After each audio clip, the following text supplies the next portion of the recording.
Bạn hãy thử tưởng tượng, trong khoảnh khắc chiều muộn khi tiếng mõ vừa dứt và sương lam còn lẩn quẩn dưới mái ngói cong, một chú tiểu nhỏ bé bất ngờ cúi xuống nhặt được chiếc đồng hồ bỏ túi phủ đầy bụi thời gian. Kim dây đứng im ở đúng một giờ khắc kỳ lạ. Ánh sáng xanh bí ẩn từ mặt đồng hồ dọi thẳng vào đôi mắt hồn nhiên, để rồi chỉ vài giây sau cả thế giới tu hành tĩnh lặng quanh cậu vụt biến thành mê cung của những nghi lễ giải nghiệp rợn người, âm thầm trói chặt bao phận đời sau bức tường gỗ mục. Quý vị thân mến, hãy cùng kênh Nhịp Sống bước vào hành trình bóc trần bí mật ấy, nơi chiếc đồng hồ tưởng chừng vô tri lại lật tung cánh cửa dẫn xuống phòng lao dịch, ẩn sâu dưới nền chùa, nơi lòng tham khoác áo từ bi đang giam cầm đức tin bằng roi và xiềng xích. Đừng rời mắt khỏi màn hình, nhấn like và chia sẻ ngay bây giờ, bởi câu chuyện sau đây sẽ khiến bạn vừa rùng mình kinh hãi vừa bùng lên khao khát bảo vệ ánh sáng của sự thật. Và tin tôi đi, đến giây cuối cùng bạn mới thật sự hiểu vì sao kim dây bí ẩn ấy chưa bao giờ dừng lại. Chương 1. Cuộc gọi trong sương núi. Đêm phủ xuống núi Thiên Phúc như một tấm lụa đen hun hút, tiếng côn trùng rền rĩ hòa với tiếng gió lùa qua hàng thông già, âm vọng giao thoa cùng tiếng mõ trầm đục vang vọng từ Đại Hùng Bảo Điện.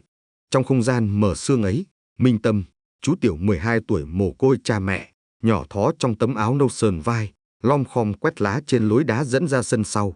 Cậu được giao dọn dẹp góc kho cũ, nơi người ta chất đồ phàm tục tín đồ gửi lại trước khi lên lễ đàn giải nghiệp. Những chiếc giường gỗ ẩm mốc, thùng nhựa rách quai xếp chồng ngổn ngang. Khi kéo chiếc chổi tre khô áp vào khe tường, Minh Tâm nghe tiếng leng keng rất nhỏ, dường như tiếng kim loại va trên đá. Cậu ngừng quét, cúi thấp, ngón tay gầy ngoắc lấy vật sáng nhạt đang kẹt dưới chân tủ hương. Đó là một chiếc đồng hồ bỏ túi mặt kính tròn ngả màu khói, khắc chìm dòng chữ Ngô Văn Hùng trên nắp bạc. Kim dây đứng yên đúng 19 giờ 18 phút, vạch đỏ mờ chỉ thẳng vô cực như một mũi kim định mệnh. Cậu lật mặt sau, bỗng cảm thấy lạnh gáy. Hơn một năm chùa Thiên Phúc sửa chữa, dòng người tìm đến thỉnh vong chưa bao giờ ngớt, đồ đạc đủ kiểu được niêm phong tạm trong kho này. Phần lớn là nhẫn cưới, điện thoại cũ, kỷ vật của người bệnh nặng gửi lại để cắt duyên trần. Nhưng chiếc đồng hồ bỏ túi thế này hiếm khi xuất hiện. Tâm đưa tay phủi bụi, lập tức dòng chữ lại hiện lên sắc nét dưới ánh đèn dầu leo lét. Ngô Văn Hùng. Cái tên vang vọng trong ký ức cậu qua những buổi tụng kinh cầu siêu. Bao lần sư thầy Chí Vũ nhắc đến gia đình họ Ngô, từng dâng cúng cả sổ tiết kiệm vì nghiệp lực nặng nề, cha biến mất, mẹ bệnh tật, con gái gửi thư mong phép màu. Trái tim cậu đập nhanh, không phải vì sợ sư thầy la mắng khi phát hiện cậu chạm đồ phàm, mà vì ánh sáng kỳ lạ trong tâm thức. Cậu được nuôi dưỡng ở chùa từ ngày vẫn còn ẵm ngửa, nhưng chưa bao giờ thôi hoài nghi về những lời răn đổ trần tục cản trở giác ngộ. Vật này rơi ra khỏi hòm niêm phong, nghĩa là có kẽ hở nào đó trong bức tường uy nghi của chùa. Minh Tâm nhìn quanh, sân sau không một bóng người, chỉ có đốm lửa vàng từ lồng đèn gió lật phập phồng. Cậu siết chặt đồng hồ, giấu trong tay áo, rồi rón rén lách qua hành lang hẹp. Hành lang dẫn tới một buồng điện thoại công cộng cũ, thỉnh thoảng người thí chủ tới làm công quả được phép gọi về gia đình báo bình an. Hộp điện thoại sơn xanh chóc vẩy, màn hình hiển thị dãy số mở đục, vẫn còn tín hiệu. Minh Tâm hít một hơi dài, rút mảnh giấy nhàu nát mắc dưới nắp đồng hồ. Trên giấy, mực phai ghi dòng chữ tìm người thân, phía dưới là số điện thoại ngắn gọn 0983716424. Cậu bấm từng con số, tay ướt mồ hôi, mắt không rời cánh cửa sắt. Tiếng chuông kéo dài vô tận, cho đến khi phía bên kia vang lên giọng nữ hơi khàn. Alo, tôi nghe. Tâm nuốt khan, bàn tay run bần bật. Chị có phải là Ngô Phương Mai không? Giọng người phụ nữ nghẹn lại. Đúng, em là ai? Tại sao gọi bằng số của ba tôi? Minh Tâm khép hờ mắt trước khi nói, sợ hãi nhưng quả quyết. Em là Minh Tâm, chú tiểu ở chùa Thiên Phúc. Em vừa tìm thấy chiếc đồng hồ khắc tên ba chị. Em nghĩ ông ấy vẫn ở đây. Đầu dây bên kia, tiếng thở gấp nối với rít gió đồng thời vọng qua khe cửa sổ sân sau, như hai cõi không gian cùng run rẩy. Tâm muốn nói thêm, nhưng tiếng bước chân vọng lại. Cậu lập tức gác máy, nhét đồng hồ vào túi áo, luống cuống xoay vặn ổ khóa điện thoại về vị trí cũ rồi trượt người núp sau cột gỗ. Hòa thượng quản kho xuất hiện, tay cầm đèn pin quét một vòng, không thấy ai, khẽ lẩm bẩm điều gì rồi bỏ đi. Chỉ khi ánh đèn xa dần, Minh Tâm mới dám thở. Đêm vẫn dày. Bên kia thành phố, Ngô Phương Mai đứng bất động giữa căn hộ áp mái, xung quanh là những bản vẽ kiến trúc còn dang dở. Tiếng chuông điện thoại im bặt đã lâu, nhưng tim cô đập dồn dập như chuông trống hội. Chiếc ghế lăn dài bật ra tiếng kéo kẹt trên sàn gỗ khi cô ngồi sụp xuống. Từ ngày cha mất tích, bao nhiêu đầu mối đều rơi vào tuyệt lộ. chỉ còn lại chiếc hình chụp ông trước tam quan chùa Thiên Phúc và câu hứa trở về sớm. Đêm ấy, người mẹ bệnh nặng qua đời cũng không kịp một lời trăng trối. Niềm tin của Mai bị vùi chôn theo nấm mộ, thế nhưng âm thanh run rẩy của cậu bé vô danh vừa xé tan tấm bia đá tuyệt vọng. Mai lau nước mắt, mở máy tính, gõ tìm kiếm chùa Thiên Phúc, hàng trăm bài viết ca ngợi công đức xen lẫn tin đồn thỉnh vong trục lợi hiện ra. Nhưng cô chú ý nhất đến bức ảnh chụp nghi thức cắt duyên trần, hàng dài người mặc áo nâu xám cúi đầu cắt tóc, phía sau là chú Tiểu cầm chổi đứng lặng. Zoom sát mặt cậu, Mai khựng lại, đôi mắt to, gò má hóp, nét buồn trong veo. Cô tin chắc đó chính là cậu bé vừa gọi. Ngay trong đêm, Mai nhét vào ba lô chiếc áo khoác, cục sạc và tập hồ sơ cha, rồi đặt vé xe sớm nhất. Trong đầu cô, tiếng gió và tiếng chuông điện thoại chồng lên nhau, đẩy nhịp tim vào một cuộc đua không khởi động. Trên núi, Minh Tâm lẩn vào phòng ngủ nhỏ áp mái. Căn phòng trần thấp, nồng mùi khói nhang và bụi gỗ. Cậu áp tai nghe tiếng gió vỗ mái ngói, thầm mường tượng gương mặt người con gái phía bên kia sóng điện thoại. Cậu chưa từng thấy cô, nhưng cảm giác ấm áp bất ngờ trườn lên ngực. Suốt 12 năm, Minh Tâm quen với những cái xoa đầu lạnh băng, lời dạy dập khuôn. Lần đầu tiên, cậu thấy mình có thể trở thành cầu nối cho ai đó tìm lại người thân, cũng chính là tìm lại ý nghĩa cho cuộc đời mình. Cậu mở cuốn sổ gấp dấu dưới chiếu, ghi nhanh dòng chữ Ngô Phương Mai, kiến trúc sư 28 tuổi, thành phố Biển. Bên cạnh, cậu vẽ ký hiệu con sao 5 cánh, mật mã riêng cậu hay khắc trên cán chổi. Cho dù hiểm nguy, cậu sẽ không rút lại lời vừa hứa. Tờ mờ sáng, tiếng chuông thức chúng vang lên. Tâm đã hoàn tất thời khóa tụng kinh lúc mặt trời còn nấp sau rìa núi. Sư thầy Chí Vũ xuất hiện giữa sân gạch, áo ca sa vàng đất phủ kín vai, ánh mắt từ hỏa nhưng ẩn tia nghiêm lạnh.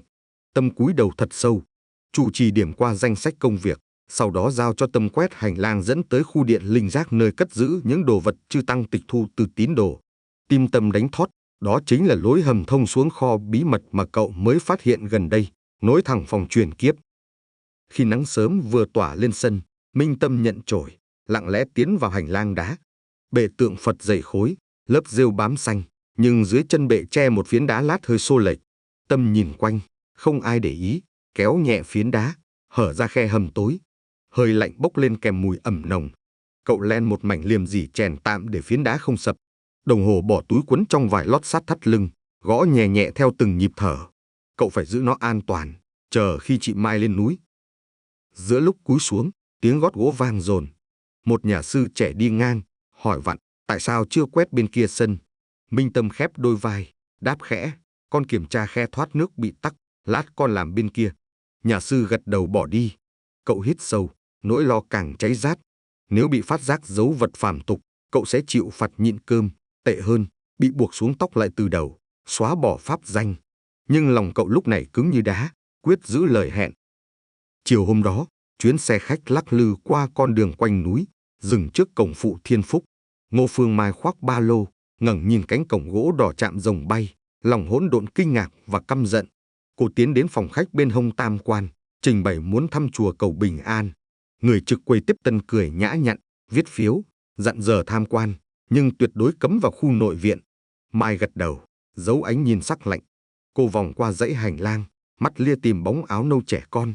Sân lát đá rộng, từng tốp thiện nam tín nữ xếp hàng dâng lễ, khói nhang quyện lên trời. Không thấy chú tiểu nào khớp với trí nhớ.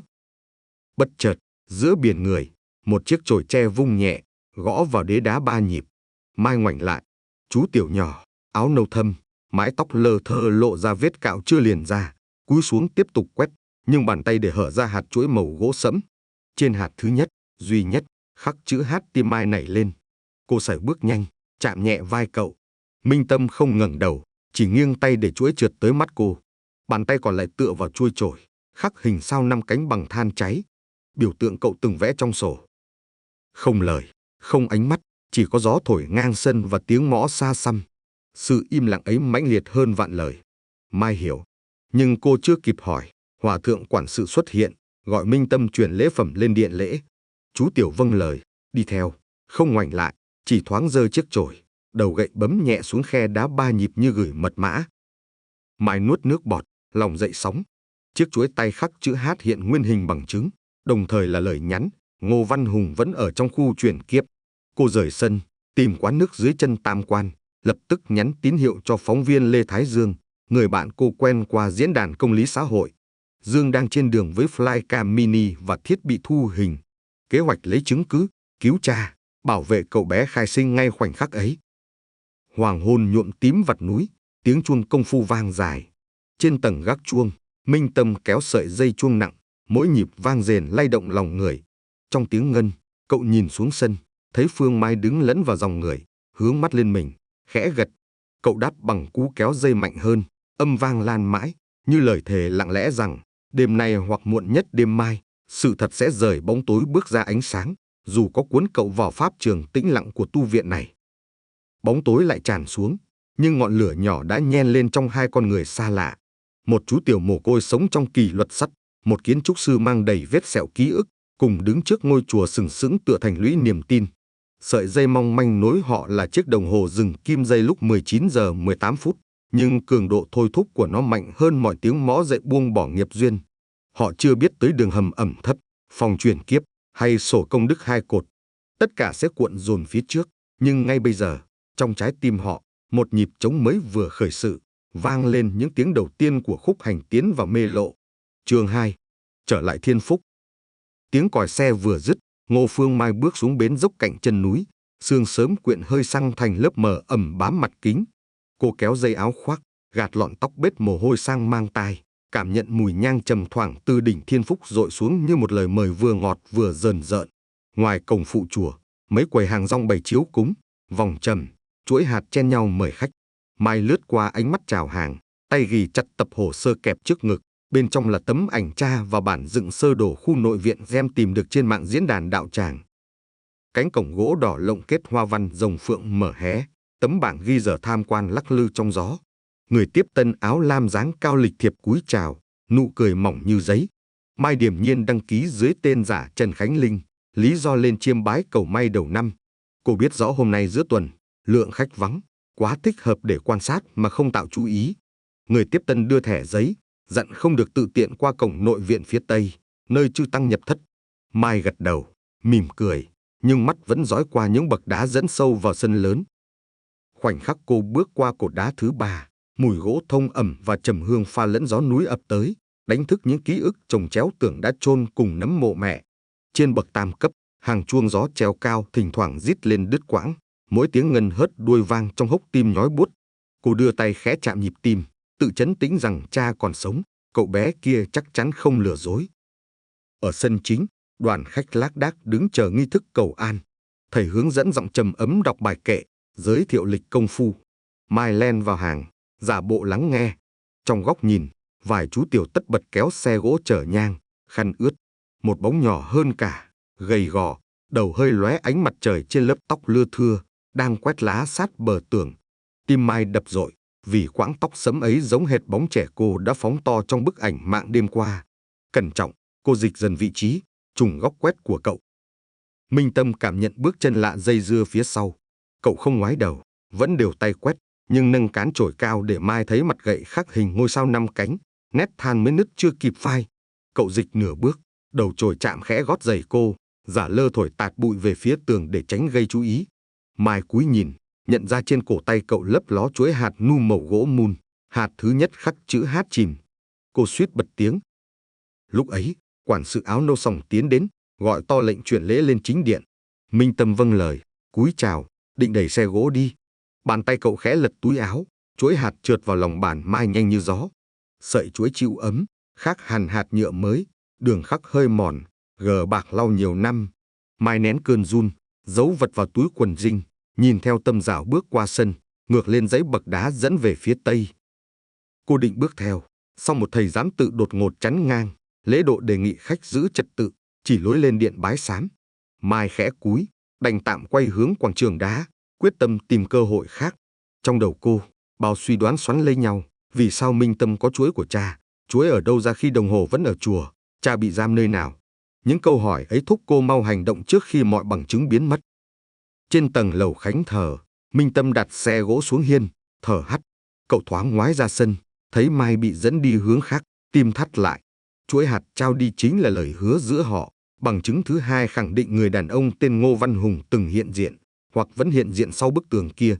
Tâm biết sớm muộn trụ trì Chí Vũ cũng sẽ kiểm tra bãi kho bí mật, phát hiện đồng hồ thiếu vắng. Cậu phải sắp xếp đường hầm cho Mai trước khi mọi ngả khóa chặt. Buổi trưa, nhiệt độ núi hạ đột ngột, sương loãng tỏa ngang lưng đồi. Giờ ăn, Chư Tăng Tụ và tín đồ dùng cơm trong chai đường, ngoảnh mặt về hướng bắc, giữ im lặng. Mai được sắp chỗ bàn dài cuối dãy, trước mặt là bát canh rau rừng, đĩa cơm lúa đỏ. Cô kín đáo quan sát, tìm tông tích Tâm. Bên kia vòm cột, cậu bé ngồi riêng khu phục vụ, lưng hướng ra vách, nhưng Mai nhận ra cử chỉ quen thuộc mỗi khi cậu đặt bát xuống, tay trái vén đồng bạc trên nách áo nơi giấu vật cộc cộm. Sau bữa, khách được hướng dẫn tham quan vườn thu dược ven Triền Nam. Mai xin phép vào phòng vệ sinh, liếc đồng hồ, chuồn ra lối nhỏ. Cô lấy điện thoại, bấm số Lê Thái Dương, giọng thì thào khi anh bắt máy. Dương đang trên xe máy vượt đèo, mũ kín, ba lô thiết bị gác sau yên. Cô tóm gọn diễn biến, nhấn mạnh việc cân bản đồ hạ tầng chùa, đặc biệt corridor dẫn nội viện phía Tây. Anh khẳng định đang tiếp cận, đã sắp xếp flycam dàn cảnh quay trên cao, sẽ đến cổng phụ trong 1 giờ. Mai cúp máy, xoay người, đụng đúng quản sự giám tự lúc sáng. Ông cất giọng rất nhỏ, trầm hơn chuông đồng. Thí chủ, khu này dành cho người đang nhập tĩnh, xin cô trở lại lối chính. Mai nở nụ cười dịu, nói cần tìm phòng y tế vì hoa mắt. Quản sự bán tín bán nghi, xong nhìn khuôn mặt tái đi của cô, ông gật, chỉ ngôi nhà nhỏ đầu dãy lang cấp cứu. Mai cúi đầu cảm tạ, nhưng trong mắt lóe tia cương quyết. Đó chính là căn gác gỗ bao chiếm nửa sườn nắng, sát bức tường đá già bao quanh nội thất cấm. Đến phòng, cô bước vào, đóng cửa, cúi thấp ngó dưới băng ca. Tường trong phòng có vệt loang mới chát vôi, tấm nệm bệnh nhân kê chệch để lộ khe đá. Mai sờ thử, phát hiện phiến gạch thông ra không gian hẹp giữa hai bức tường. Qua kẽ sáng, cô thấy chân bệ tượng to sừng sững và thấp thoáng bóng áo nâu làm việc gấp. Không dám nấn ná, cô đẩy nhẹ tấm nệm ngụy trang, nhét điện thoại chạy ghi hình vào khe, đặt chế độ quay liên tục. Lát sau, cửa phòng bị gõ, quản sự trở lại với chai nước muối và viên thuốc. Mai tỏ vẻ cảm kích, uống nước, ngồi nghỉ. Khi ông rời đi, cô khẽ lúm đồng, quay lại, thu máy. Trong video ngắn, ánh đèn mờ soi dãy khung gỗ xếp thành lối hầm. Cuối lối là cánh cửa sắt gắn ổ khóa điện tử. Qua khe, một bóng người to cao gầy gò đang xếp thùng gạo. Trên lưng áo nâu là dòng chữ tu phòng. Hình ảnh run rẩy, nhưng đủ phác họa dấu hiệu khu lao động bí mật Tâm từng nói. Tại sân sau, Minh Tâm âm thầm tiếp cận chuồng gà bỏ hoang sát tường Tây. Từ mái ngói vỡ, có thể nhìn xuống cửa sắt hầm tu phòng. Cậu lại bẻ mẩu than, khắc dấu sao trên viên gạch trắng duy nhất trong dãy đỏ, dấu hiệu chỉ lối. Sau đó cậu chui vào buồng dụng cụ cũ, lấy chiếc chìa khóa phụ khóa kho, giấu vào bao áo làm công quả.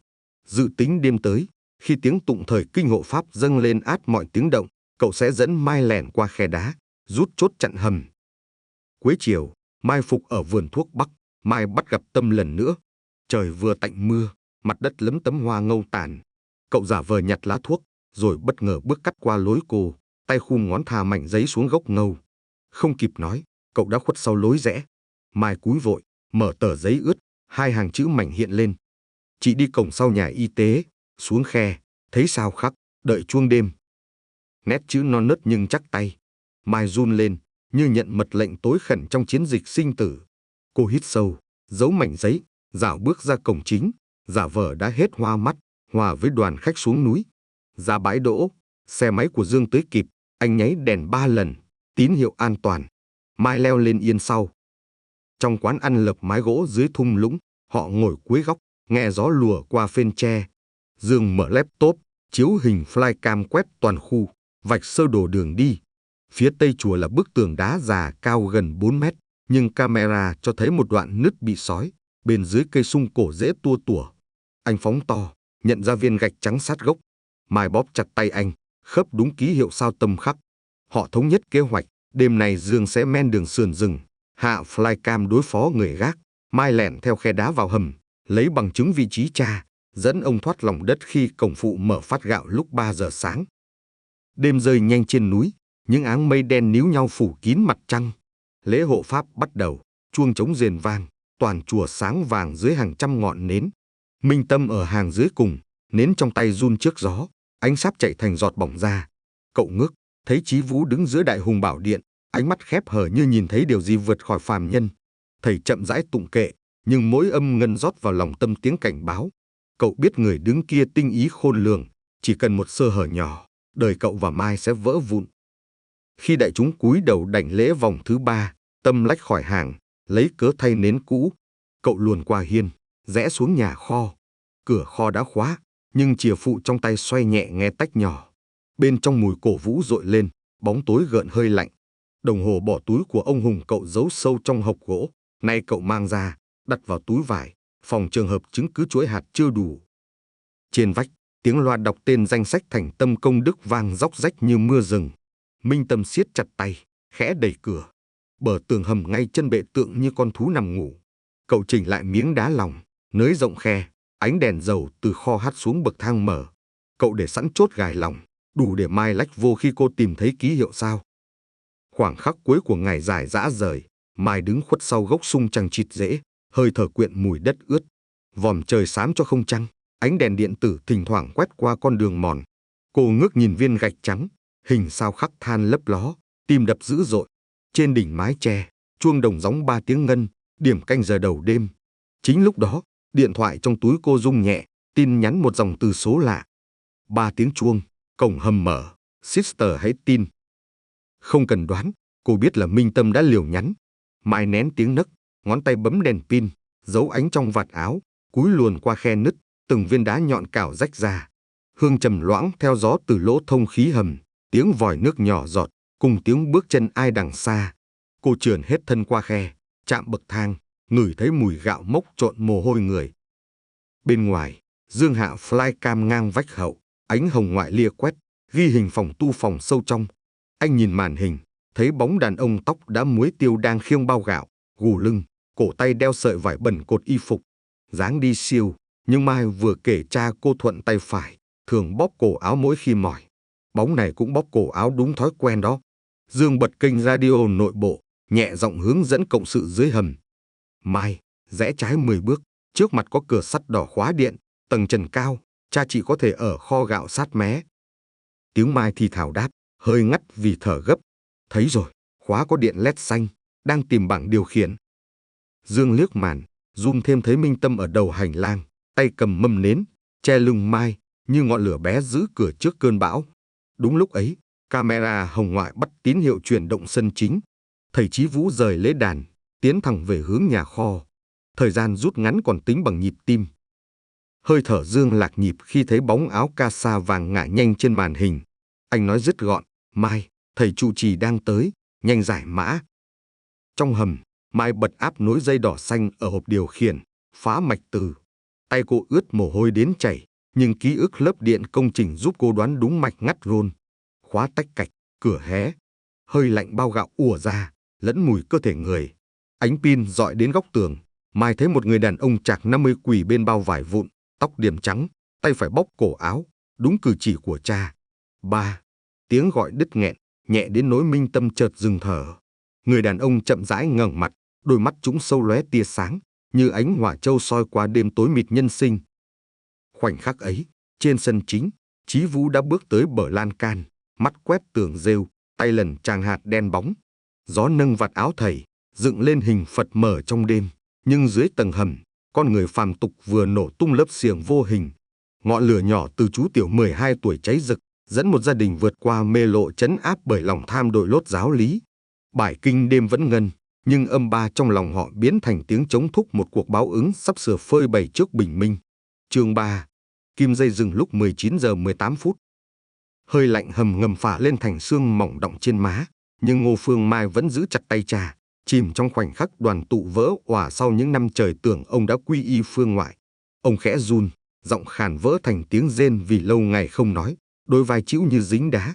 Minh Tâm quỳ xuống bên hai cha con, đặt ngón trỏ lên môi ra hiệu lặng, ánh nến nhỏ trên mâm trao liệng bóng ba người lên vách bê tông xám. Trên cao, nhịp chuông lễ đã rẽ sang khúc vàng bạc kéo dài, nghĩa là giờ kinh sám hối sắp kết thúc, đám tăng chúng sẽ di chuyển về trai đường. Con đường độc đạo dẫn xuống kho có thể có người qua lại bất cứ lúc nào. Lê Thái Dương nói qua bộ đàm giấu dưới cổ áo, giọng trầm mà căng thẳng. Camera hồng ngoại bắt đầu nhiễu Chí Vũ rẽ vào lối Tây, thời gian rút ngắn còn khoảng 4 phút, rời khỏi hầm ngay. Mai nâng cha đứng dậy, nhưng ông Hùng lảo đảo, chân tê dại sau nhiều ngày lao lực, hai đầu gối gập xuống. Minh Tâm đỡ vai trái, hết nhìn ông lại lia mắt ra cửa. Cậu bé biết nếu để Chí Vũ phát hiện, không chỉ kế hoạch đổ vỡ mà cậu cũng khó an toàn. Cậu ngẩng đầu, ánh mắt rực lên quyết tâm, thầm thả ngọn nến khỏi mâm, đặt thẳng vào thùng gạo mốc, lửa liếm lên rào rạo. Ngọn lửa bùng bất ngờ, khói khét lan trong hành lang hẹp. Tâm tóm lấy áo Mai ra hiệu kéo cha đi, còn cậu chạy ngược chiều khói về phía lối chính. Mai hiểu ngay, cậu bé muốn thu hút sự chú ý vào khói để họ kịp rút. Cô níu tay cậu, nhưng Tâm lắc đầu, chòng vào tay cô chiếc đồng hồ bỏ túi ông Hùng khắc tên, thì thầm, chị giữ chứng cứ, gặp lại ở gốc sung. Rồi cậu xoay người mất hút sau màn khói. Mai kéo cha len theo khe đá lần nữa. Bên ngoài, gió đêm quất mặt cô đau rát, nhưng ánh trăng vỡ một màu sau mây vẫn đủ soi lối về lùm cỏ thấp nơi Dương phục kích. Dương quăng chiếc áo khoác thùng thình chùm người ông Hùng, dìu ông băng sườn dốc xuống nhà kho cũ cạnh xưởng chè bỏ hoang, tạm an toàn. Khói trong hầm lan lên qua hốc thông gió, cảnh báo vang khắp sân. Chí Vũ lao xuống lối tây, thấy Minh Tâm thở gấp, khuôn mặt lấm lem khói đứng ngay bậc cầu thang. Thầy quắc mắt, hỏi khói ở đâu, cậu bé đáp, bếp củi sơ suất cháy bao gạo, con chạy dập. Thầy nghi ngờ, nhưng tiếng tăng nhân hô hoán vang sân, buộc hành động. Thầy lệnh mở vòi nước cứu hỏa, khóa cửa hầm, rồi sai Tâm đứng canh. Cậu cúi đầu, che tay run, nhưng trong lòng thở phào, cha và Mai đã thoát. 4 giờ sáng, sau khi thầy trò dập khói, Minh Tâm bị gọi về phòng tăng sinh. Thầy giám luật tra hỏi. Cậu trả lời lủng củng, giả bộ sợ hãi, nhận lỗi sơ suất làm đổ đèn dầu bén lửa, nên bếp cháy. Bề trên kết phạt quét hết hành lang đá suốt 3 ngày, nhịn cơm trưa ngày mai, nhưng không cảnh giác thêm, vì cháy kho nhỏ chưa thiêu hư vật dụng quý. Trong chung trà hàn vị đêm, Tâm hít sâu, nhủ lòng hình phạt quá nhẹ so với cái giá nếu bị bắt quả tang giúp tội nhân. Bình minh rỏ vài tia hồng, tại kho cũ xưởng chè bỏ hoang, ánh đèn pin của Dương chiếu lên chiếc đồng hồ bỏ túi, kim dây đứng yên 19 giờ 18 phút. Mai giằng co nỗi xúc động và mệt mỏi, bấu tay áo che tiếng nấc. Dương chụp ảnh, rồi tra trên lịch báo chí cắt giữ về sự kiện 3 năm trước, đúng 19 giờ 18 phút ngày 12 tháng 8, ngôi chùa tổ chức đại lễ phá giải oan gia quy mô lớn, từ đó cha Mai biến mất. Hồ sơ công an địa phương ghi giờ ông rời phòng trọ trước khi lên chùa là 16 giờ, nhưng sau đó mất tín hiệu điện thoại lúc 19 giờ 18 phút, trùng thời khắc kim dừng. Dương trầm giọng, cha chị bị đánh dấu đúng khoảnh khắc rời cõi trần tượng trưng, đồng hồ bị tra tấn từ trường cao cấp hoặc gốc và đập mạnh làm chết kim, ai đó cố ý biến nó thành mốc chết để gia đình tin người đã đi xa. Mai bàng hoàng, ôm lấy cha. Ông run, nhưng siết tay con gái, đôi môi khô cất giọng, họ đánh vào đồng hồ khi trói cha, bảo bỏ quá khứ thì mới sạch nghiệp. Họ lôi cha vào hầm kêu tu tập và lao động, cha phải khiêng gạo, khắc cột đá, không được liên lạc bên ngoài. Dương ghi âm, đồng thời bật máy quét kim loại tự chế, ra đồng hồ, phát hiện từ tính bất thường quanh tim máy, giống đồng hồ bị kìm ép với cuộn nam châm, những vết móc khít cho thấy dùng kìm công nghiệp. Anh gật đầu, chúng dùng nam châm giết cơ chế bánh răng. Dương lên laptop, lập thời tuyến, 16 giờ cha rời phòng.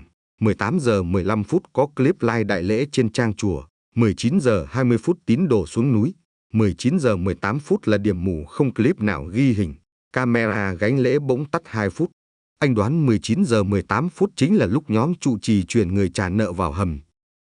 Mai đưa cho Dương tấm video cô quay lén qua khe. Anh phóng to, dừng khung cha đang khiêng bao gạo, khớp khung vai gầy, nốt ruồi sát tai phải. Anh vạch thuật toán so khớp ảnh cũ, xác nhận xác suất 97% là Ngô Văn Hùng. Bằng chứng hình ảnh, lời khai, đồng hồ đã đủ mở đầu hồ sơ điều tra độc lập. Khoảng 8 giờ sáng, Dương mặc áo gió, quay lại cổng chùa với vai phóng viên du lịch ghi hình lễ hoa đăng, mang flycam mini gắn kính râm. Chí Vũ đứng trên bậc, gương mặt hiền hòa tiếp đại biểu, đầu biết ống kính bám theo mọi cử động. Trong khi ấy, Mai thuê xe ôm lén đưa cha đến trạm xá xã vùng thấp, khám vết thương cổ tay do dây thừng để lại, truyền chai nước biển, đăng ký tên giả. Chiều, Minh Tâm quét hành lang đá, nắng xiên qua khoảnh sân, bóng cậu kéo dài tới gốc sung. Trong lòng cậu nặng trĩu, không biết cha Mai an toàn chưa. Thầy giám luật giữ chặt chìa khóa hầm, thông báo với chúng tăng rằng từ hôm nay kho sẽ niêm phong vô thời hạn, chờ kiểm kê. Cậu thót tim, vội gõ cán chổi tạo nhịp 3 tiếng đoạn, gửi tín hiệu vào không khí, hy vọng Mai quanh đây bắt được. Cùng lúc, Mai đứng trong bóng tối chùa Tháp Chuông, trộm quan sát, nghe thấy tiếng gõ chổi, nhận ra mật ngữ. Cô chậm chậm đi về lối gạch sau lưng Tâm, lùi vào tầm mắt cậu. Ánh mắt hai người gặp nhau, không cần nói, Tâm siết chổi, điểm mũi vào lòng bàn, ý bảo cúi xuống. Mai lách tới, nhận từ tay cậu mảnh giấy cuộn trong kẽ tre. Giấy ghi dãy ký tự T11S3PCK, kèm mũi tên xuống. Mai ghi nhớ, gấp vào túi. Tâm khẽ giơ tay trái, giả vờ gãi gáy, để lộ vết bầm đỏ mới hằn. Cậu bị đánh bằng gậy tre tối qua sau vụ cháy để cảnh cáo. Ngọn lửa giận bùng lên trong mắt Mai, nhưng cậu lắc đầu, nhíu mày ra hiệu bình tĩnh, rồi lùi về hiên đá. Tối, Mai giải mã ký hiệu, Dương đoán T11 là tủ 11, S3 là ngăn 3, PCK là phòng chuyển kiếp, tức ngăn tủ cất sổ công đức. Họ vạch kế đánh cắp sổ, cần chìa khóa thật, mà Minh Tâm đang ở vị trí thuận lợi. Đêm đó Mai trở lại trạm xá, cha cô hồi sức, tuy yếu nhưng tỉnh táo hơn. Ông kể mỗi đợt đại lễ những người bị khuyên cắt duyên Trần Đông tới hàng chục. Sau khi nộp sổ tiết kiệm, tài sản gia đình, họ bị buộc lao động để trả nợ nghiệp, đa số không có liên lạc ra ngoài. Ông nhớ rõ có ông lão tên Thanh mất sức trong phòng, bị đưa đi đâu không ai rõ, từ đó mất tăm. Mai run, ghi chép từng chi tiết. Sáng hôm sau, Dương liên hệ bà Yến Lan, tín nữ từng nổi tiếng phát tâm tiền tỷ cho chùa, nay đã rút lui, sống ẩn. Qua điện thoại, bà nhận lời gặp, tiết lộ biết nơi cất ổ cứng sao lưu camera, vì chính bà từng được giao giữ hộ cho an toàn tâm linh. Bà sẽ giao nếu họ hứa bảo mật, bảo vệ bà trước dư luận sư đoàn tín đồ cực đoan. Dương đồng ý, hẹn tối giao dịch. Trong khi đó, Tâm nhận nhiệm vụ dọn kho dược cổ. Cậu tìm tủ 11, ngăn 3, thấy sổ bìa dày ghi công đức nhập, kế bên là ổ cứng gắn tem niêm phong. Cậu chốt cửa, tim đập như trống, lấy ổ cứng và sổ, giấu vào bao trà khô cột dây thừng. Giờ cơm, cậu bê bao trà ra sân, giả quên, đặt dưới gầm giá gạo rồi vờ bận việc khác. Bên hiên mái, Mai giả làm thiện nữ xin vào kho dược lấy thuốc ho. Thầy dược tăng bận cắt lát củ khổ qua chữa huyết áp, vẫy tay cho cô tự lấy. Cô vào, cúi xuống nhặt bao trà, cho vào giỏ, lặng lẽ rời. Vừa ra cổng, Mai lận giỏ vào áo, bước nhanh xuống con dốc, Dương chờ sẵn trên xe. Họ lao xuống thị trấn, tới quán internet mở ổ cứng. Thư mục video liệt kê hàng nghìn file, index theo ngày tháng. Dương mở đúng 12/08/3 năm trước, phát hiện video chính lễ dừng đột ngột lúc 19 giờ 18 phút. Tiếp theo là đoạn màn hình đen 2 phút, rồi lại bật tiếp. Trong đoạn đen, audio còn ghi âm tiếng đẩy bao gạo, tiếng kêu ai đó, có giọng Chí Vũ cất thấp, đưa vào, khép cửa lại, chỉnh đồng hồ, chặt sạch tơ duyên. Mai bật khóc, Dương sao lưu bản, gửi lên server bảo mật. Anh scan sổ công đức, thấy dòng Ngô Văn Hùng quy y trọn đời, công đức 600 triệu, ký tên hộ pháp Yến Lan, con dấu chùa. Bên dưới có mục rút sổ tiết kiệm số trị giá 600 triệu đồng, ghi nhận ngày 13 tháng 8, một ngày sau lễ. Đêm, tại căn nhà gỗ của bà Yến Lan ngoại ô, gió xả qua hàng tre. Yến Lan, gương mặt hốc hác, ôm con mèo già, trao thêm cho họ bản sao kê tài khoản chuyển tiền, chứng minh tiền công đức chuyển qua ví điện tử đứng tên cháu trai Chí Vũ. Bà run run kể, lúc đầu tin phép màu, sau thấy trẻ em bị bắt phục vụ, bà muốn rút lui, nhưng bị đe dọa dùng clip buộc tội vu khống. Bà giấu ổ cứng một bản, chờ ngày công lý. Dương cảm ơn, cam kết bảo mật. Bên ngoài, xe máy chạy qua, đèn pha lia. Ba người nín thở. Dương kéo rèm, xác nhận không ai bám.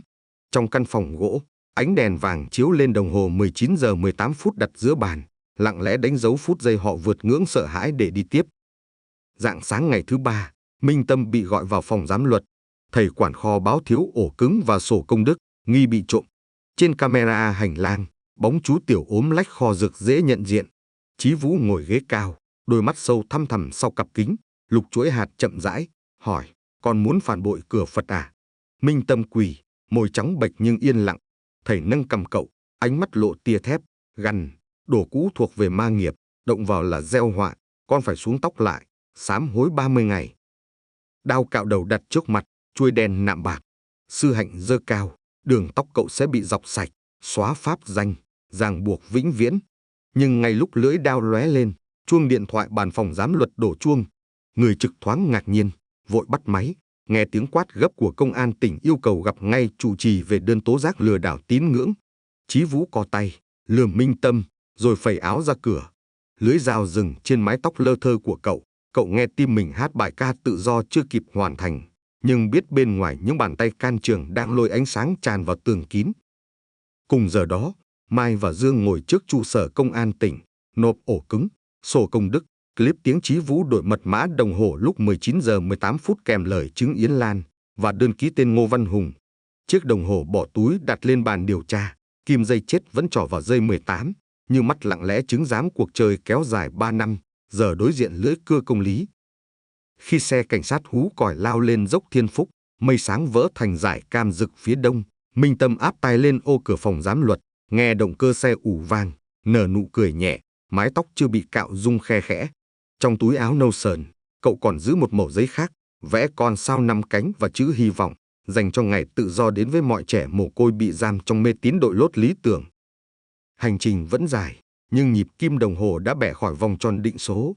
Và ở mốc 19 giờ 18 phút bị đóng băng, họ tìm ra chiếc chìa khóa mở cánh cửa dẫn ánh bình minh vào tận hầm tối, nơi lòng tham cố vẽ ranh giới giữa trần và cõi. Hôm nay, ranh giới ấy rạn nứt, một phần nhờ lòng dũng cảm của chú Tiểu 12 tuổi, phần khác nhờ sự kiên trì của người con gái không chịu để cha bị nuốt trong bóng tối, và phần còn lại nhờ tiếng bấm máy lạnh lùng của phóng viên trẻ ghi dấu những sự thật chưa từng được phép vang lên bằng lời. Chương 4. Đường hầm chuyển kiếp. Màn sương cuối xuân phủ mở trên núi Thiên Phúc, mùi lá thông ướt và nhựa nhang quyện vào nhau, khiến không khí ẩm đặc như chăn dày trùm kín lồng ngực. Ngô Phương Mai đứng nép sau thân xung cổ thâm sù, lưng áp dễ nổi, mắt quét khắp sân lát đá. Trong tai nghe giấu dưới tóc, giọng trầm của Lê Thái Dương vang vừa đủ. Flycam đang ổn định ở cao độ 50 mét, tín hiệu video rõ. Minh Tâm tiến hành bước 3, chị chuẩn bị. 3 đêm kể từ khi cha cô được đưa xuống xóm Trạm Xá dưới chân núi để ẩn náu, tình thế chuyển sang giai đoạn táo bạo hơn, quay phim tận mắt hệ thống lao động trá hình mà Chí Vũ che giấu dưới tên gọi Tịnh Tu Trả Nghiệp. Đoạn clip này cùng sổ công đức 2 cột sẽ là mũi chốt hạ. Ông Hùng tạm yên, nhưng cơ quan điều tra muốn chuỗi bằng chứng vững chắc, tránh ngôi chùa cao đạo phản đòn vu khống. Qua khe lá, Mai nhìn thấy Minh Tâm. Cậu bé khoác chiếc áo nâu đậm vừa được cấp mấy hình phạt đầu tiên sau vụ cháy kho. Sáng nay Chí Vũ bắt cậu nhập đội vận chuyển gạo xuống hầm, chính là cánh cửa để cô lọt vào đường hầm chuyển kiếp. Tâm đẩy xe gỗ chở 2 thùng cơm thừa, lẫn vào dòng thiện nam tín nữ vãn lễ. Đến chân dãy lầu Tây, cậu nghiêng bánh xe, vờ làm rơi sọt nước. Khi cúi nhặt, cậu khéo quay cán chổi, đập nhẹ 3 nhịp lên phiến đá tường tín hiệu khởi động. Mai đội mũ lưỡi chai, kéo cao khẩu trang, mang thẻ tình nguyện viên vệ sinh, nhanh nhẹn cúi gom lá rụng, tiến sát lối thang đá xuống bếp. Giữa tiếng mõ xa xa, cô lách qua cửa phụ gỗ, bước vào khoang bếp khói âm ẩm. Gian bếp trống do đang giữa giờ thuyết pháp, chỉ còn hơi cho củi và nồi hầm sôi lục bục. Cô trèo qua thang gỗ lục cục, đến cửa vòm thấp phía sau, nơi Minh Tâm đang chờ. Cậu nhét vào tay cô miếng vải bọc thẻ từ màu xám bạc, thì thầm, khóa điện cửa hầm mới đổi. Thẻ này cậu tráo lấy từ giám luật. Trán Tâm ướt mồ hôi, nhưng đôi mắt đen sáng, cương quyết khác lạ. Cậu ra hiệu theo sát, rồi kéo cánh cửa vòm, lách vào hành lang đá ẩm. Hành lang hẹp chỉ đủ một thân người, tường đá xếp thô, đèn vàng yếu hắt thành vệt nhờ nhờ. Mỗi bước đi, cô thấy lưng áo Tâm khẽ nhấp, nhịp thở nhỏ gọn như mèo rừng, sẵn sàng phóng chạy.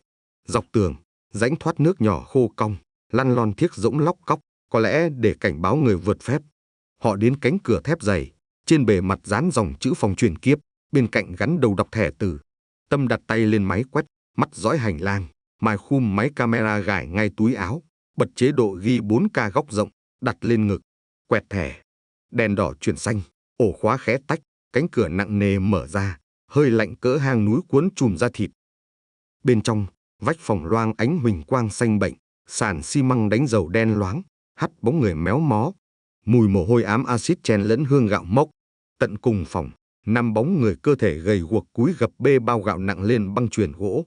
Họ khoác áo nâu sờn, tóc cạo lởm chởm, chân xỏ dép lê, động tác nặng nề nhưng vô thức. Đầu hàng là người giám thị áo xám, tay cầm roi tre nhỏ, lâu lâu quất nhẹ lên sàn làm tiếng nổ khô buốt. Mai đưa tay che miệng, chiếc camera rung vì nhịp tim dồn, nhưng cô không được thở gấp. Tâm giữ cánh tay cô, ra hiệu men sát tường. 2 người lẩn vào sau giá bao bì, cách nơi lao động tầm 10 mét. Ống thông hơi chạy ngang xà nhà, có lỗ hổng hé thẳng lên bục tượng Phật ở chính điện. Lời ông Hùng kể khiến cô sởn da gà. Sau mỗi buổi lễ, Chí Vũ mở ống, để tiếng khổ sai vọng thành tiếng lâm dâm. lừa tín đồ tin vong linh sám hối.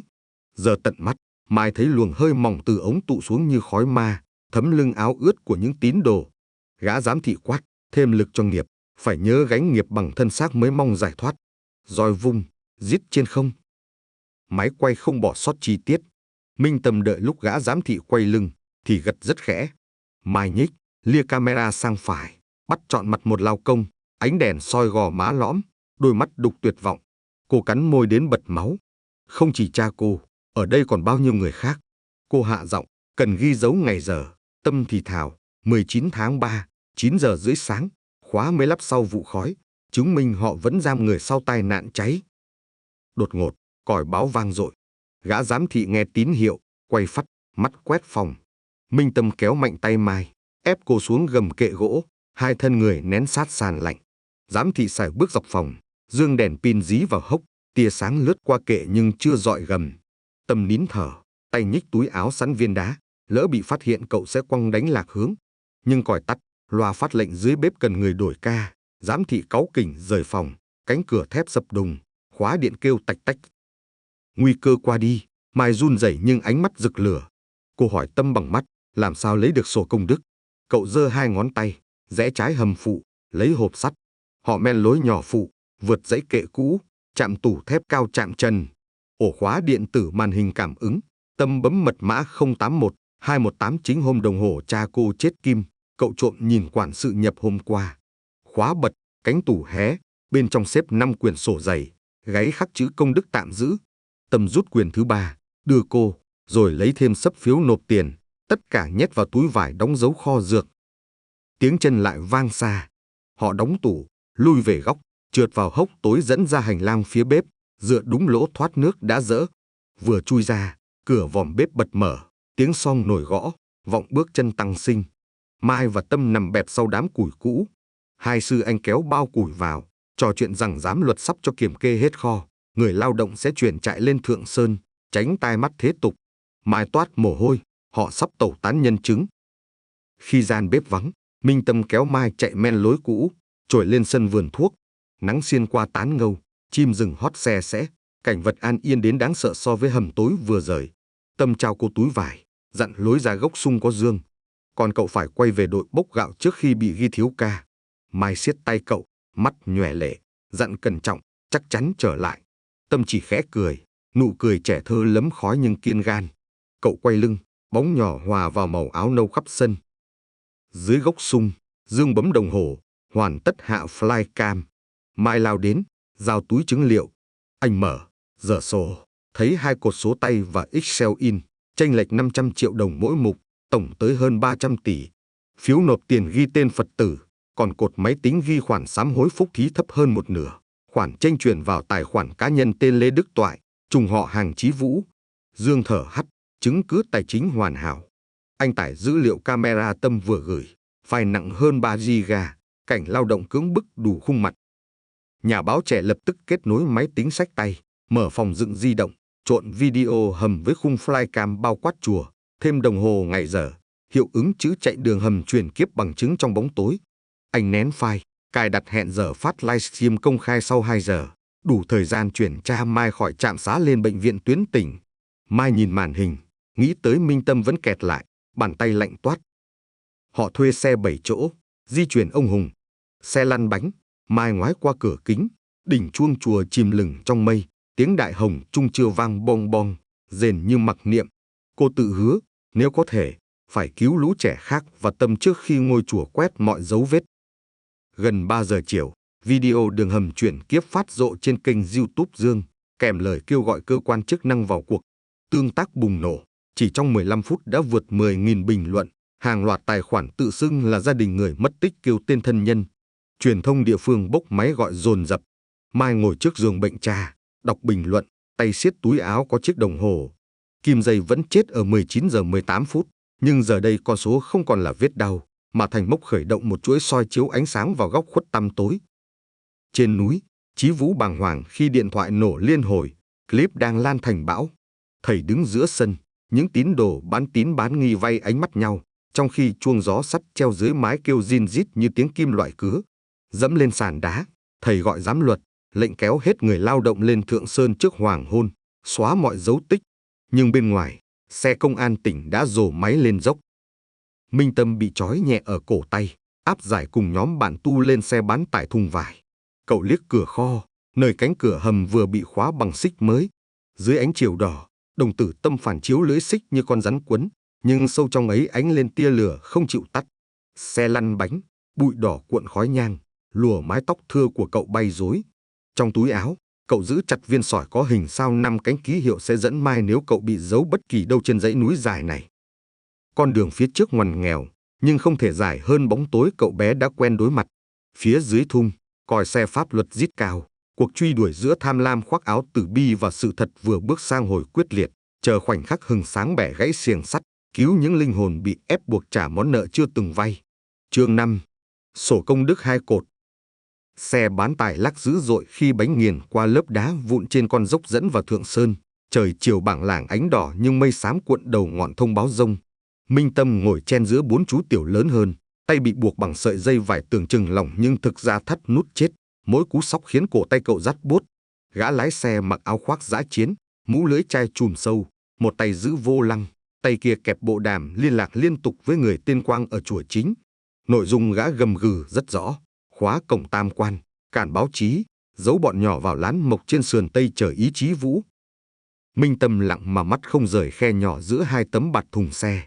Cậu ghi nhớ từng khúc quanh, vị trí cây gạo già trẻ ngọn, tảng đá tai mèo in đường vân trắng. Viên sỏi hình sao 5 cánh cậu nắm chặt trong lòng bàn tay, cứ mỗi dốc gập cậu lại thả một viên sỏi con màu đỏ gạch xuống rãnh bánh xe. Đó là bản đồ sống dẫn người cứu tới bất cứ hốc núi nào. Một chú tiểu lớn ghé tai thì thầm hỏi cậu định làm gì. Tâm chỉ khẽ cười, đôi mắt nhỏ lóe tia không khuất phục.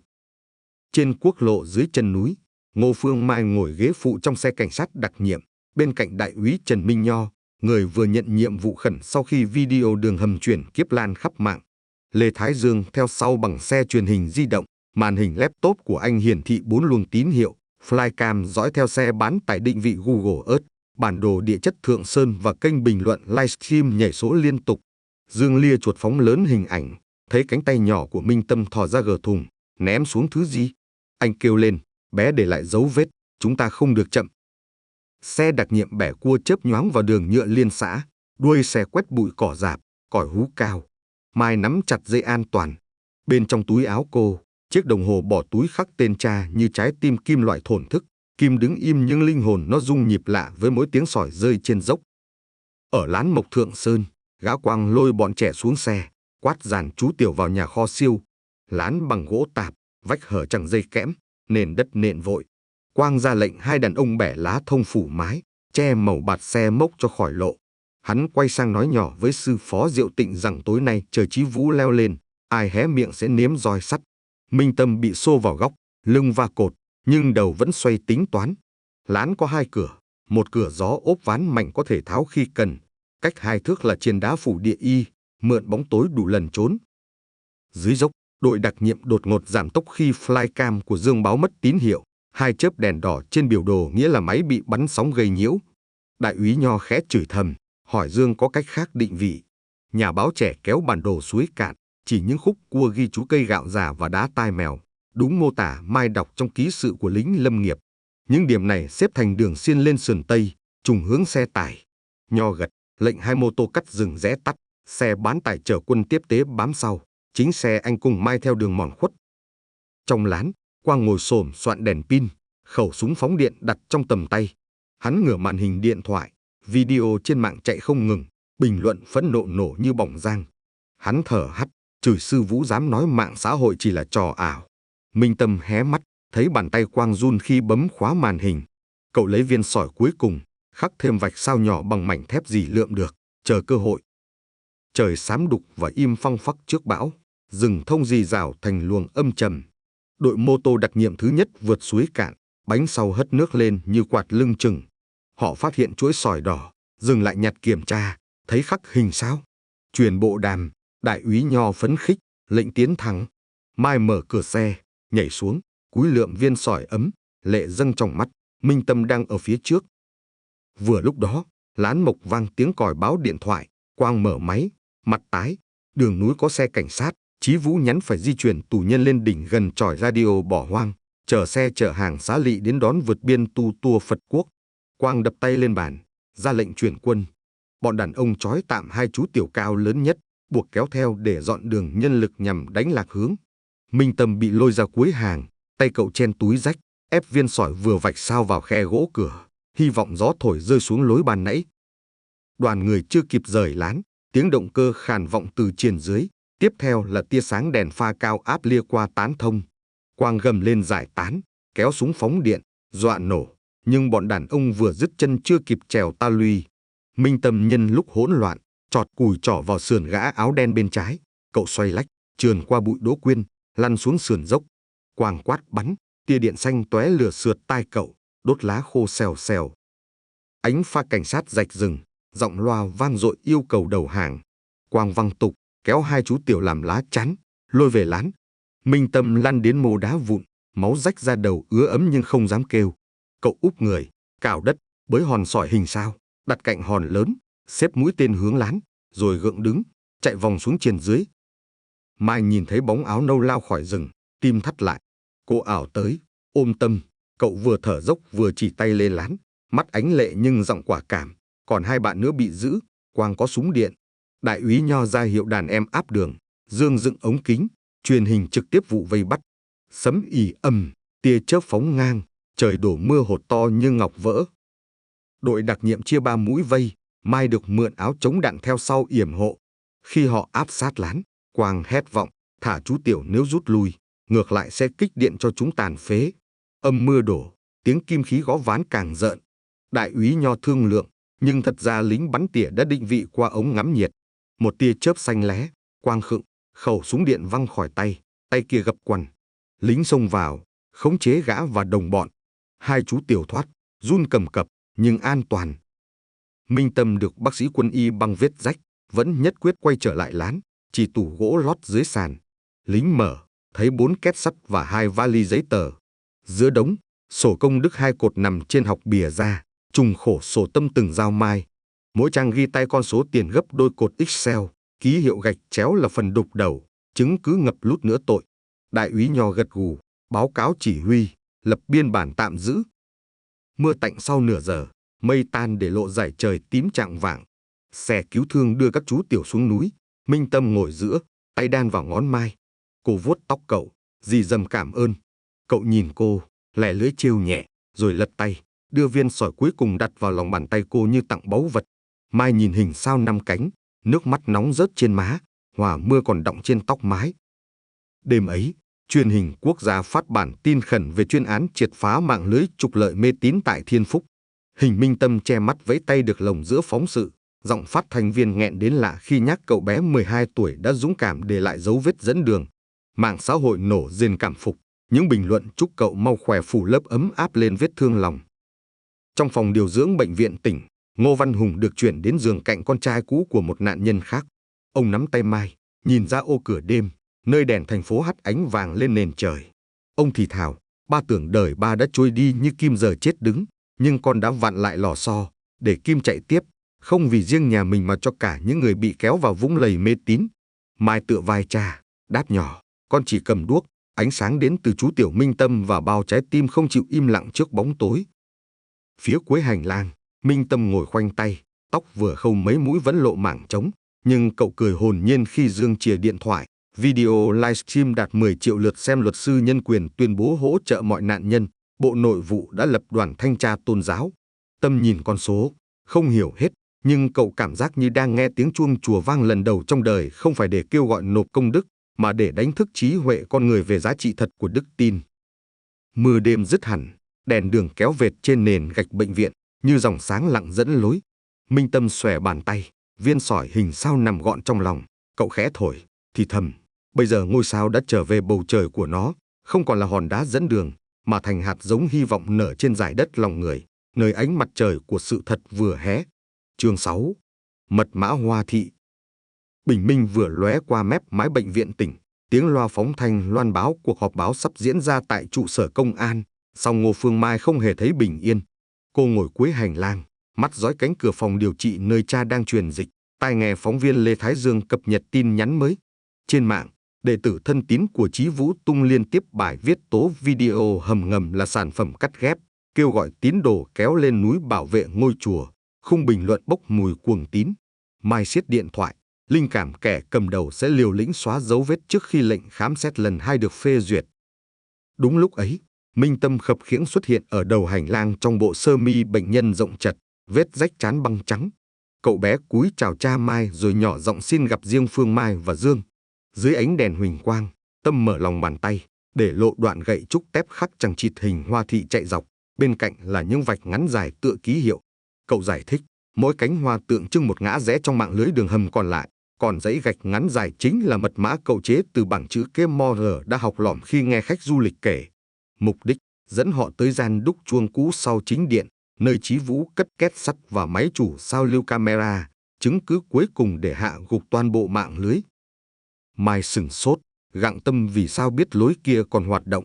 Cậu kể, trước khi bị đưa lên lán mộc, cậu bị buộc quét sảnh chuông, có nghe quản sự thì thầm chuyện rời két sắt lên đó để tránh lệnh khám xét, cam đoan nơi ấy chưa gắn camera. Cậu lèn kiểm tra, khắc dấu hoa thị lên cạnh thanh trụ đồng và khắc tiếp lên gậy quét, rồi chờ cơ hội trao cho họ. Giờ tín đồ tụ đông trước tam quan, ban quản sự lo đối phó dư luận, sảnh chuông chỉ có 2 tăng sinh canh đèn. Nếu muốn phá két và lấy ổ cứng, hôm nay là lúc thuận lợi nhất. Dương lặng người, thầm bội phục óc quan sát của cậu bé. Anh mở laptop gọi đại úy Trần Minh Nho qua kênh mã hóa, trình bày kế hoạch đột kích sảnh chuông trong vòng 4 giờ, đồng thời cho biết nhân chứng trẻ vị thành niên sẵn sàng dẫn đường. Đại úy Nho thở dài, hồ sơ chưa phê duyệt lệnh khám lại nhưng anh hứa lo thủ tục khẩn, điều động thêm đội phản ứng nhanh, tới bìa rừng trước hoàng hôn. Anh dặn Dương tuyệt đối giữ bí mật lộ trình, đợi tín hiệu cảnh sát mới được hành động. Sau cuộc gọi, Mai cúi xuống chạm vai Tâm, hỏi cậu có sợ quay lại không. Minh Tâm nhìn sâu vào mắt cô, nụ cười hiền mà rắn như đá cuội. Cậu nói, con đường của em là con đường của những người còn mắc kẹt trong bóng tối. Em phải quay lại thắp đuốc, nếu không ngôi sao em nắm cũng chẳng có nghĩa gì. Câu nói khiến nước mắt Mai trực trào, nhưng cô gật, hứa sẽ dõi theo ngay sau lưng cậu. 3 giờ chiều, chiếc xe bán tải chuyên dụng chở Minh Tâm, Mai và 2 trinh sát hóa trang thành bác sĩ thiện nguyện dừng trước cổng phụ. Đám tín đồ quá đông, cầm băng rôn viết tay đòi bảo vệ chùa, hô vang khẩu hiệu phủ nhận video. Trên cao, loa phóng thanh phát bài thuyết giảng Chí Vũ thu sẵn, nhấn vào cổng âm mưu vô minh báng bổ chính pháp. Giữa tiếng hô hoán, một cơn mưa bụi bất chợt đổ xuống, che khuất tầm nhìn nhóm bảo vệ dân sự. Tận dụng lúc hỗn loạn, Minh Tâm kéo Mai lách qua lối vận chuyển rau bên hông. 2 trinh sát bám sau. Vào bếp, Tâm cầm lại cán chổi khắc hoa thị, như nghệ sĩ cầm đũa chỉ huy dẫn dàn nhạc thinh lặng. Cậu áp thanh trúc lên vách, lần theo gờ hoa thị thứ nhất, tìm ra cánh cửa gỗ ốp ván từng khớp. Mở hé, họ lọt vào khe tường ẩm, đá lát lở khỏi vữa, ánh sáng lọt vệt mờ như tơ nhện. Mùi dầu chuông cũ lẫn tannin đồng han rỉ sộc mạnh, báo họ đã gần sảnh chuông. Tâm cúi lần hoa thị thứ 2, rẽ phải, qua đoạn dốc hẹp. Phía trên đầu, tiếng chuông thử lẽ những cú nện búa dội rung, chứng tỏ 2 tăng sinh đang lau chuông. Đúng giờ Tâm tính. Họ dừng dưới hốc đá, Tâm dùng cán gậy gõ 3 nhịp, ám chỉ rẽ trái là lối vòng sau. Một trinh sát bước lên trước, nạy phiến gỗ, bộc lộ cầu thang xoắn dẫn thẳng sàn chuông. Trên sàn, 2 người canh đang cọ thân chuông cao hơn 2 mét, không hề hay có bóng đen khom thấp dưới cầu thang mở. Minh Tâm bỏ trước, kéo công tắc đèn sự cố, hắt ánh vàng sang một bên để tạo vùng tối bên kia cầu thang cho Mai. Cô len ra, lia đèn pin hông gắn ngực, quét góc tường. Két sắt 2 khóa cơ mã số nằm giữa đống ghế gỗ, phía sau phủ tấm vải điều buộc dây. Bên cạnh, máy chủ nhỏ như hộp CPU để hở vô số dây mạng. Mai ra hiệu trinh sát số 2 lập tức vô hiệu hóa bộ phận điện. Anh cải thiết bị gây nhiễu sóng và nhổ dây nguồn. Màn hình máy chủ tắt phụt, đèn báo ồn ào tắt nốt. Cùng lúc, trinh sát một vung dùi cui hạ gục 2 tăng sinh khiến họ chỉ kịp ú ớ. Minh Tâm đóng chặt cửa chính sàn chuông, xoay then gỗ, chặn nguy cơ tiếp viện. Mai áp ống nghe điện tử lên két, bàn tay thoăn thoắt xoay 3 vòng mã ngược. Kinh nghiệm thiết kế kho bạc năm từng cho cô hiểu hệ khóa dòng giờ 88 dùng tổ hợp số 3 lần. Tiếng cạch đặc trưng ở vòng cuối sẽ hơi vang. Bọt mồ hôi đua nhau chạy dọc trán, nhưng trái tim cô gõ nhịp đồng điệu. Tới vòng 3, tiếng cạch vang mỏng, cô vặn tay cầm, cánh cửa nặng bật ra, mùi giấy tiền mới dội thẳng. Bên trong, từng bó tiền Việt polymer buộc dây cao su, Sen ổ cứng vi tính gắn nhãn ngày tháng. Trinh sát số 2 nói nhanh qua bộ đàm. Đại úy Nho yêu cầu thu toàn bộ tang vật, mã hóa số series tiền, niêm phong trước khi rút. Minh Tâm chui hẳn vào tủ, lôi ra tập giấy cam kết hiến tài sản có chữ ký nhiều người, bên dưới dấu đỏ của quỹ thiện phúc. Cậu đưa Mai, mắt long lanh, đây là lời hứa khiến bao gia đình tan nát. Bất thình lình, chuông báo động từ dãy đông nổ chát chúa, hòa tiếng gào của đám tín đồ nhận tin công an áp sát cổng. Chí Vũ đã phát hiện. Tâm mở then nhưng tiếng ầm ầm cầu thang báo kẻ đuổi. Trinh sát một kéo súng bắn khói cay, đặt mìn cửa, 3 giây sau lớp khói trắng tràn xuống, khiến đội canh chạy tán loạn. Mai ôm 2 ổ cứng quan trọng, bám sát Tâm và trinh sát, lao xuống cầu thang phụ. Hành lang đã sáng lóa đèn chống bạo động, tiếng hài nhựa cảnh sát nện rầm rập. Minh Tâm cắm đầu chạy, nhưng hốt nhiên cậu dừng, lôi từ túi áo ra mảnh than, vội khắc Hoa Thị lên phiến cột cuối, rồi mới phóng theo. Mai hỏi cậu vì sao còn đánh dấu. Tâm nói, để ai bị lạc lần sau còn biết đường tìm ra sự thật, dấu sao không bao giờ tắt. Họ tràn ra sân sau, nơi đại úy Nho đã lập vòng đệm, cảnh sát kéo dài dây an ninh giữ đám tín đồ ngoài phạm vi. Chí Vũ đứng lừng giữa hiên chính điện, áo hoàng hậu nâu thẫm, tay đeo tràng hạt bồ đề đen. Gương mặt trụ trì vốn êm như nhung giờ gợn sắt đá, ánh mắt hằn tia gươm. Ông cất giọng sang sảng cáo buộc chính quyền gài bẫy, xúc phạm tôn giáo. Mai nổi giận, giơ cao ổ cứng và tập cam kết, quát lớn, đây là linh hồn bao người bị ông nhốt, ông còn dám gọi mình là người giữ cửa Phật ư? Đám tín đồ rúng động. Minh Tâm bước lên, cởi áo bệnh nhân, lộ vết roi trên lưng, cậu hô, ai dám gọi ông ấy là thầy khi ông lấy roi đánh trẻ mồ côi và ép cha mẹ họ bỏ tiền. Những lời thật vang lên như sét. Vài tín đồ giả run tay buông chuỗi, tiếng xì xào hoang mang dâng cao. Chí Vũ toan đáp, nhưng còi cảnh sát hú cao, đội điều tra kinh tế tràn vào với lệnh bắt, đọc to tội danh lừa đảo chiếm đoạt tài sản, cưỡng ép lao động, trốn thuế. Chủ trì quay người tìm lối chạy, song Hoa Thị dư luận và bằng chứng đã vây chặt, ông bị còng trước bậc tam quan, chuông gió trên mái rung lên lanh canh như tụng khúc cáo chung. Buổi tối, dưới ánh đèn trại tạm giam, Minh Tâm ngồi cạnh Mai và Dương trong phòng lấy lời khai, nhưng không khí nhẹ tênh. Cậu kể chi tiết về mo hở Chan Tinh, về cách giấu Hoa Thị vào vết đục trên gậy mỗi lần quét sân, giọng hồn nhiên mà cứng cáp. Cán bộ điều tra gật đầu liên hồi, ghi chép những trang cuối hồ sơ. Họ nói lời cảm ơn cậu bé, khẳng định Tâm sẽ được bảo vệ và được nhận học bổng hỗ trợ. Cậu cười hiền, nụ cười làm Mai nhớ ánh nến đêm đầu họ gặp, nhỏ nhưng đủ sáng thấu cả tấm màn dày nhất. Khuya, gió đồng thổi qua cửa sổ phòng chờ bệnh viện, mang theo hương bổ kết từ bờ sông.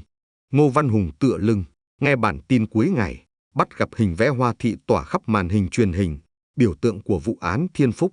Ông nhìn con gái và chú Tiểu đang ngủ gục trên ghế, bàn tay già đặt lên đồng hồ bỏ túi, kim dây vẫn chết nhưng trong mắt ông, thời gian đã thực sự khởi động lại, không còn bị đóng băng ở 19 giờ 18 phút. Trên bầu trời tỉnh lẻ, ngôi sao đầu đêm lấp lánh, giống viên sỏi Minh Tâm tặng Mai nằm yên trên ngực cô, như nhắc rằng trong vũ trụ bao la, vẫn có những chấm sáng nhỏ bé dám gợi đường cho ánh bình minh của sự thật. Chương 7. Livestream vạch trần. Thành phố Tỉnh Lỵ rực sáng bởi hàng chục xe truyền hình dựng anten lồi xung quanh trụ sở viện kiểm sát, nhưng trong phòng chờ tổng 3 chỉ vang tiếng điều hòa và nhịp thở gấp gáp của những người chuẩn bị làm nhân chứng. Ngô Phương Mai ngồi giữa cha và chú Tiểu Minh Tâm, tay đan vào nhau đến trắng bệch. Cha cô mới xuất viện tối qua, vết chai cổ tay còn hằn tím, lòng bàn tay run run không phải vì sợ đối mặt Chí Vũ, mà vì ký ức nô dịch vẫn hắt bóng lên mọi khoảng tĩnh lặng. Minh Tâm chạm nhẹ đầu gối ông, giọng trẻ con nhưng chắc nịch, con đứng cạnh bác đừng lo, con đã học thuộc những gì cần nói. Ánh đèn mở soi vệt băng trắng trên trán cậu, vết thương chưa khép hẳn song đôi mắt đen long lanh nghị lực.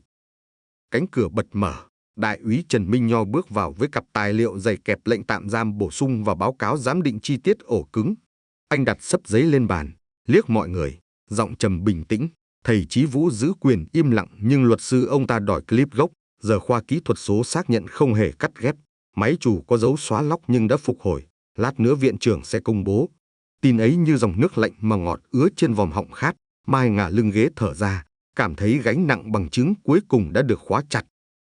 Phòng xử tạm thời cải tạo từ hội trường có mái vòm gỗ, bên ngoài người ủng hộ chùa và người chỉ trích đứng hai làn bị rào sắt cách, răng biểu ngữ đối lập, tiếng hô ra giết.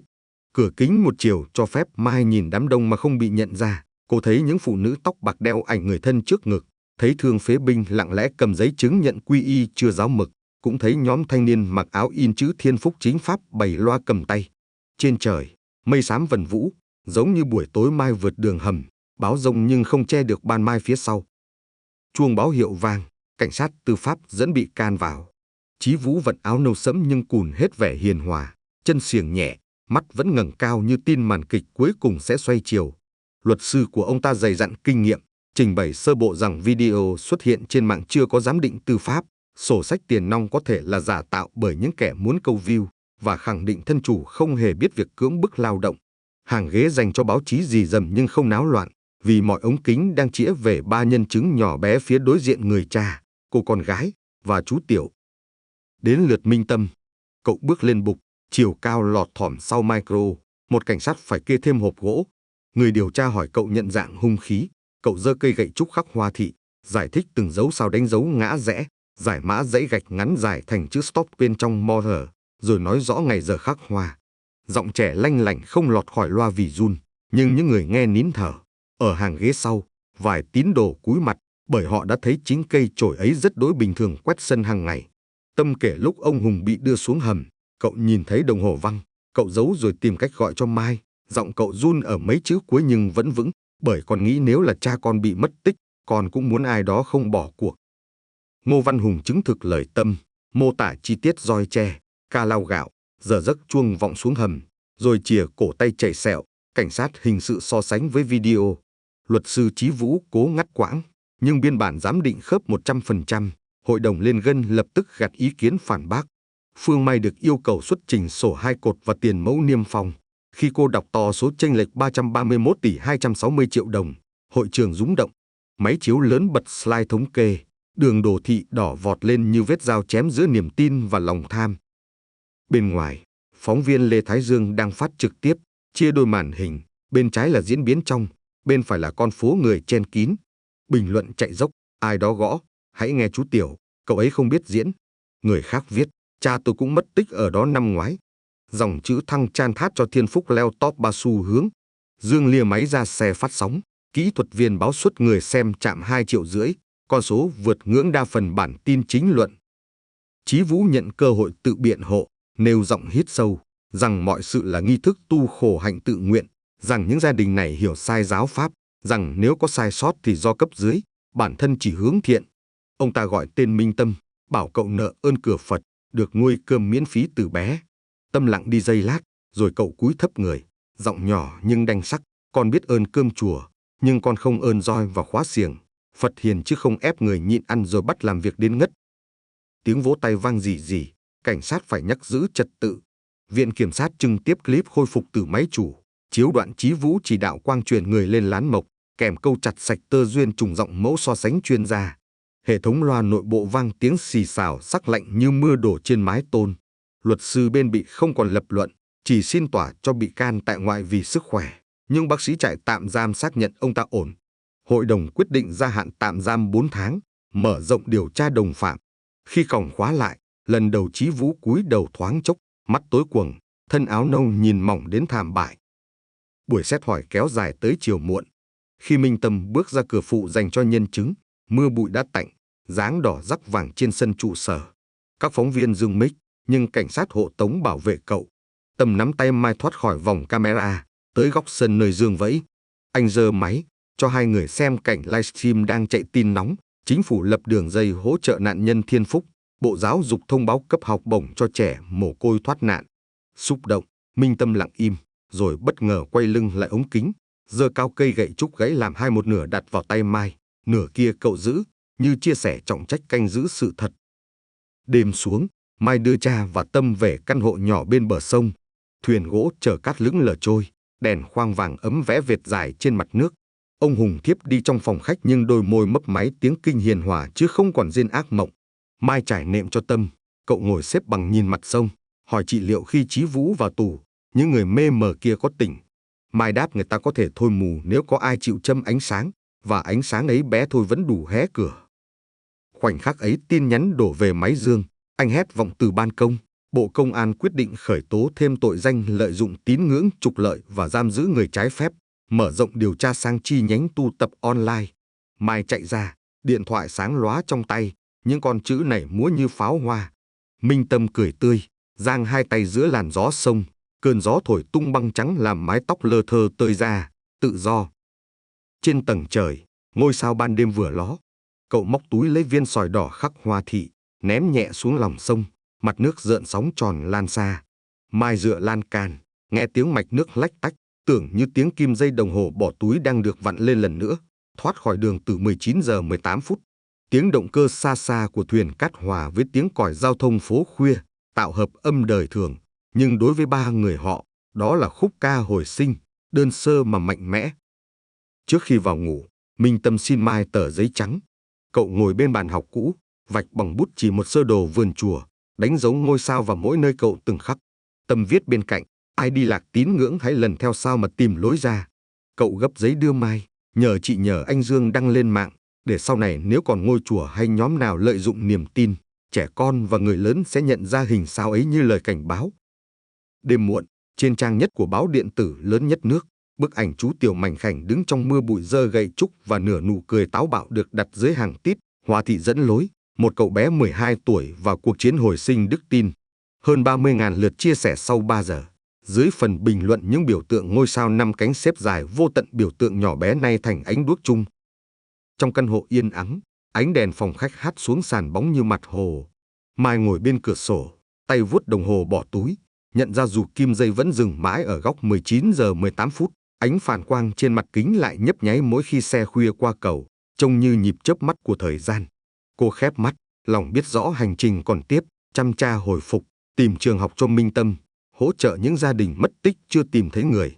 Nhưng cô không nặng lòng, bởi hôm nay, trong chiếc phòng xử đầy tiếng truyền thông, cô đã nhìn thấy sức mạnh của một câu chuyện đứng về sự thật. Sức mạnh bắt nguồn từ một cậu bé dám biến cán chổi quét lá thành ngọn giáo chọc thủng màn mê tín, dám biến sỏi thành sao dẫn đường. Và cô hiểu, miễn còn những ngọn sao ấy, đêm tối nào rồi cũng qua. Chương 8. Ánh sáng sau chuông mõ. Sáng đầu tiên sau phiên tòa sơ thẩm, bầu trời thành phố rạng trong hiếm có, nắng quét sạch màn sương mỏng như muốn lộ diện mọi điều ẩn giấu. Ngô Phương Mai đứng trên ban công căn hộ áp mái, hít căng mùi lá sấu non dưới vỉa hè, nghe tiếng còi xe hỏa, tiếng chim sẻ lích chích. Mấy tháng qua cô sống bằng nhịp tim thúc giục của điều tra và sợ hãi, giờ khoảng trống yên ả khiến lồng ngực lạ lẫm. Bên trong, cha cô chợp mắt trên ghế bành, mái tóc bạc lưa thưa nhưng gương mặt thảnh thơi hơn buổi đầu được giải cứu. Chiếc đồng hồ bỏ túi nằm trên bàn trà, mặt kính đã đánh bóng, kim dây chưa sửa chạy nhưng ánh phản quang không còn u tối. Ngoài hành lang, Minh Tâm đội mũ lưỡi chai lớn hơn đầu, ôm chồng sách vở mới được hội bảo trợ trẻ em gửi tới. Cậu bé bước nhẹ sợ đánh thức ông Hùng, thoáng bắt gặp Mai, nhoẻn cười. Chúng ta sắp tới trại tạm giam phải không chị? Mai gật, đặt tay lên đầu cậu, mượt cảm giác mái tóc con nít đang mọc lại chỗ sẹo cũ. Họ xuống thang máy, Lê Thái Dương đã chờ dưới tiền sảnh cùng xe của đại úy Trần Minh Nho. Dương mở cửa trước cho Tâm, không quên dúi vào tay cậu túi kẹo gừng, treo máy quay ở ghế sau. Tư liệu hôm nay sẽ là phần cuối bộ phim tài liệu Hoa Thị dẫn đường. Xe lăn bánh khỏi trung tâm, lướt qua những bích chương tuyên truyền chống mê tín treo dọc đại lộ. Đài phát thanh trong xe phát tin Bộ Nội vụ vừa thu hồi tư cách tôn giáo của chùa Thiên Phúc, tài sản sẽ kê biên phục vụ bồi hoàn nạn nhân. Minh Tâm hỏi có nghĩa gì? Đại úy Nho giải thích, đó là bước đầu thực tiễn, nhưng quan trọng hơn lòng tin cộng đồng đã chuyển. Cậu bé gật gù, miết mép túi kẹo, giọng nhẹ, lòng tin quý hơn tiền. Cổng trại giam đón họ bằng hàng phượng nở đỏ chi chít, sắc tươi đối nghịch dãy tường xám cao. Qua 2 lớp kiểm soát, họ vào phòng thăm gặp có kính ngăn trong suốt. Phía bên kia, Chí Vũ được dẫn ra, tay đeo còng mỏng, áo phạm nhân xanh lam. Nét mặt ông ta xô lệch hẳn so khi còn trên núi, ánh nhìn úa vàng khắc khoải. Luật sư không xin đi cùng, vì đây là buổi gặp dưới sự giám sát, không liên quan bảo chữa. Phương Mai bước tới trước, đặt 2 tập hồ sơ lên bàn nơi kính phân cách, hít sâu. Cô không để lửa căm giận cũ làm run giọng, trình bày trạm hỗ trợ nạn nhân đã hoạt động, quỹ bồi thường bắt đầu chi trả viện phí cho những người bị ép lao động. Cô đến để yêu cầu chủ trì cũ ký đơn chuyển giao tài sản cá nhân nhằm giải cứu tiếp các chú tiểu. Chí Vũ nhếch môi, nói vô tài sản, nhưng Minh Tâm đứng cạnh Mai, rút từ túi áo gậy trúc gãy nửa, đưa sát lớp kính. Cậu nói, con không cần tiền, chỉ muốn thầy ký vào bản xin lỗi công khai, cửa Phật không phải nhà tù. Chí Vũ nhìn gậy trúc, mí mắt run, ký ức roi quất trên thân bé trở về như bão. Ông ta cúi đầu tránh ánh mắt Tâm, ngón tay run khi cầm bút, cuối cùng ký tên vào cả hai bản. Khoảnh khắc mực xanh chạm giấy, tiếng búa vô hình đóng chặt cánh cửa mê tín mà ông ta dựng lên suốt 15 năm. Trên đường trở lại, Minh Tâm lặng im. Xe qua đồi chè cằn, cậu bất chợt cất tiếng.